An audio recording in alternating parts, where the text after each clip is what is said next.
السلام علیکم ورحمۃ اللہ وبرکاتہ۔ بسم اللہ الرحمن الرحیم،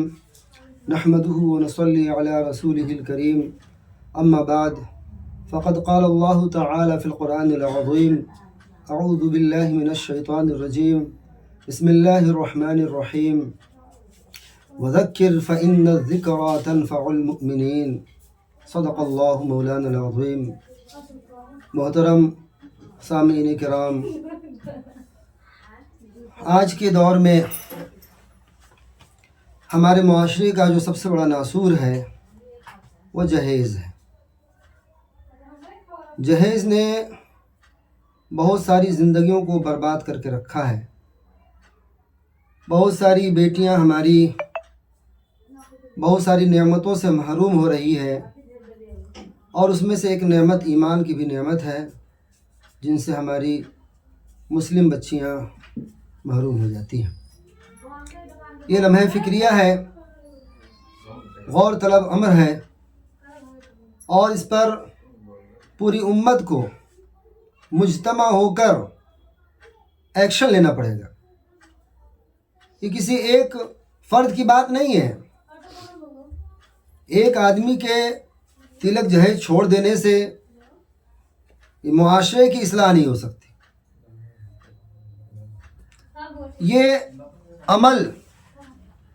بہت سارے لوگوں کے لیے اسلام میں داخل ہونے کے لیے رکاوٹ بنی ہوئی، اس لیے ہمیں اس بات کا عہد کرنا پڑے گا کہ ہمارے نبی پاک صلی اللہ علیہ وسلم نے جو راستہ بتایا ہے اور نکاح کا جو طریقہ بتایا ہے، اس طریقے کو ہم اپنائیں۔ حضور پاک صلی اللہ علیہ وسلم کا جو ارشاد ہے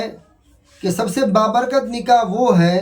جس میں سب سے کم خرچ ہو۔ آج شادی میں، بیاہ میں اتنی رسمیں داخل کی جا چکی ہیں کہ جس کی وجہ سے زنا آسان ہو گیا ہے اور نکاح مشکل ہو گیا ہے۔ میرے محترم بزرگوں اور دوستوں، نکاح کو آسان کرنے کی ضرورت ہے۔ حضور پاک صلی اللہ علیہ وسلم سے بڑھ کر کوئی مشرف نہیں ہو سکتا، کوئی باعزت نہیں ہو سکتا، کوئی لاڈلا نہیں ہو سکتا۔ ہم تو اپنے رشتہ داروں کے لاڈلے ہو سکتے ہیں، لیکن ہمارے نبی، ہمارے آقا محمد صلی اللہ علیہ وسلم اللہ کے لاڈلے ہیں۔ وہ دلہا بنے تو کس طرح بنے، انہوں نے شادی کی تو کس طرح کی، کتنا خرچ کیا شادی پہ۔ میرے محترم بزرگوں دوستوں، ایسا نہیں ہے کہ آپ صلی اللہ علیہ وسلم کے پاس مال نہیں تھا خرچ کرنے کے لیے۔ آپ نے غربت کی وجہ سے کم خرچ پہ نکاح کیا، آپ نے غربت کی وجہ سے نعوذ باللہ اپنی بیٹیوں کی شادی جو ہے بہت کم خرچ میں کیا۔ یہ ایسا سوچنا بھی ایک ایمان والے کے لیے بہت دور کی بات ہے۔ میرے محترم بزرگوں دوستوں، ہمارے نبی کا جو دین ہے وہ پوری انسانیت کے لیے ہے اور قیامت کے صبح تک کے لیے ہے، اور جب تک آپ صلی اللہ علیہ وسلم کا جو دین ہے وہ اس سے پوری انسانیت کو فائدہ پہنچنا چاہیے، اور پوری انسانیت کو اس سے فائدہ اٹھانے کا موقع ملنا چاہیے۔ یہ اسی وقت ہوگا جب ہم حضور پاک صلی اللہ علیہ وسلم کی سنت کو زندہ کریں گے، حضور پاک صلی اللہ علیہ وسلم کے طریقے کو عام کریں گے۔ میرے محترم بزرگوں دوستوں، اس کو اس طرح عام کرنا ہے کہ جس طریقے سے لڑکی والے پر لڑکی بوجھ نہ بنے، لڑکی والے کو یہ تلاش نہیں کرنا پڑے کہ میرے آنے والا بچہ بیٹا ہے یا بیٹی ہے، اس کی قتل کے فراق میں نہ ہو۔ میرے محترم بزرگوں دوستوں، اللہ تبارک تعالیٰ اتنا ناراض ہوگا، قرآن کریم میں کہا گیا وَإِذَا الْمَوْءُودَةُ سُئِلَتْ، جو زندہ درگور کر دی جاتی تھی عورتیں، بچیاں، اللہ تبارک تعالیٰ اس سے پوچھے گا، قتل کرنے والے سے، زندہ درگور کرنے والے سے، یعنی اتنا ناراض ہوگا اللہ تبارک تعالیٰ، اس سے سوال کرنا بھی اللہ کو گوارا نہیں ہوگا۔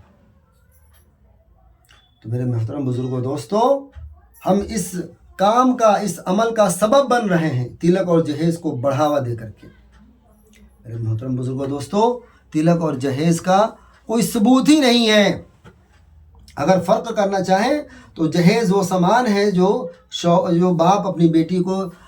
شادی کے وقت میں دیتا ہے، لیکن اس کے اوپر کوئی دباؤ نہیں ہونا چاہیے، اس پر کسی طرح کا پریشر نہیں ہونا چاہیے، کسی سماج کا اس کے اوپر آر کا سبب نہیں بننا چاہیے کہ فلاں نے تو اتنا دیا ہے، فلاں کے پاس اتنی زمین ہے، فلاں اتنا حیثیت کا آدمی ہے، لیکن اس نے اپنی بیٹی کو اتنا دیا ہے، اور تمہاری حیثیت کیا ہے اور تم اپنی حیثیت کے حساب سے کیا دے رہے ہو۔ بلکہ یہ باپ کے لیے خوشی کی چیز ہے کہ اپنی خوشی سے ہماری بیٹی رخصت ہو رہی ہے تو ہم خالی کیسے رخصت کریں، اس کو اپنی بشاشت سے، بشاشت کا لفظ ہونا چاہیے، بشاشت کو اس کے اوپر کسی طرح کا دباؤ نہیں، بلکہ اس کو دینے میں خوشی محسوس ہو کہ میں اپنی بیٹی کو دے رہا ہوں، خوشی محسوس ہو، بشاشت سے دے۔ جہیز کہتے ہیں تو یہ جہیز باپ کے لیے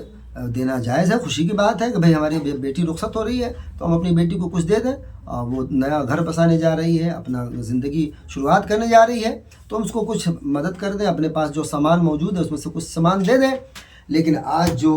تلک اور جہیز کا جو رواج ہے اس میں لاکھوں روپے خرچ ہو رہے ہیں، زمین کو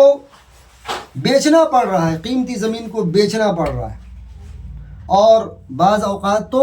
بچی کے پیدائش کے بعد سے ہی تیاری شروع ہو جاتی ہے، بھئی ہماری بچی ہو گئی ہے، اب اس کے لیے انشورنس کرانا پڑے گا، لائف انشورنس کرانا پڑے گا، تو کیا انشورنس کرانا پڑے گا، تو کیا ڈپوزٹ کرنا پڑے گا، جو سراسر حرام ہے، جس کی شریعت میں کوئی گنجائش نہیں ہے۔ تو یہ سارا حرام عمل کرنے کا سبب کون بن رہا ہے؟ یہ پورا معاشرہ بن رہا ہے، یہ تلک جہیز کو رواج دینے والے لوگ بن رہے ہیں، تلک جہیز کو بڑھاوا دینے والے لوگ بن رہے ہیں۔ میرے محترم بزرگوں دوستو، ہمارا یہ عمل ہونا چاہیے کہ تعاونوا علی البر والتقوی ولا تعاونوا علی الاثم والعدوان، کہ ہم جو عمل کریں، جو بھی تعاون کریں، جو بھی سپورٹ کریں، ہمارا سپورٹ نیکی کے کام پر ہونا چاہیے، تقوی کے کام پر ہونا چاہیے، ایسے کام پہ ہونا چاہیے جس سے دل میں اللہ کا ڈر پیدا ہو۔ اور جو گناہ کا کام ہے اور جو ظلم و زیادتی کا کام ہے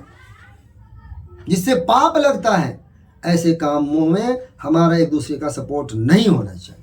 قرآن کریم میں اللہ تبارک تعالیٰ نے صاف لفظوں میں فرمایا تعاونوا علی البر والتقوی، ایک دوسرے کی مدد کرو نیکی کے کام پر اور اللہ سے ڈرنے کے کام پر،